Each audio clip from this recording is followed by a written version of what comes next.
Antigone de Jonanouille, le temps, le lieu et l'anachronisme.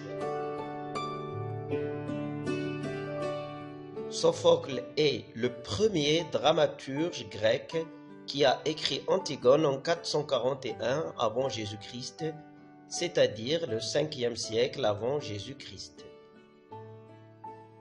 Antigone de Jonanouille est inspirée de celle de Sophocle. Elle est réécrite en 1942, mise en scène en 1944 pendant l'occupation allemande et publiée en 1946. Le temps de l'histoire d'Antigone de Jonanouille est l'Antiquité grecque ou bien le 5e siècle avant Jésus-Christ.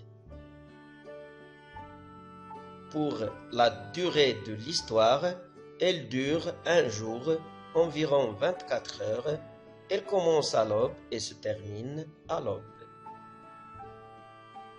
On doit donc distinguer entre le siècle de l'écriture d'Antigone de Jonanouille, ou bien l'époque de l'écriture qui est le 20e siècle, ou bien l'époque moderne, et l'époque de l'histoire qui est le 5e siècle avant Jésus-Christ, ou bien l'Antiquité grecque.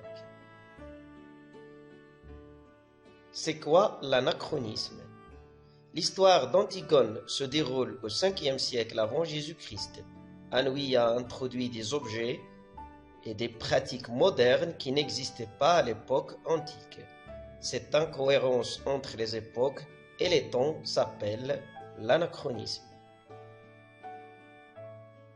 Anouilh rend ainsi Antigone plus moderne et plus accessible aux lecteurs contemporains.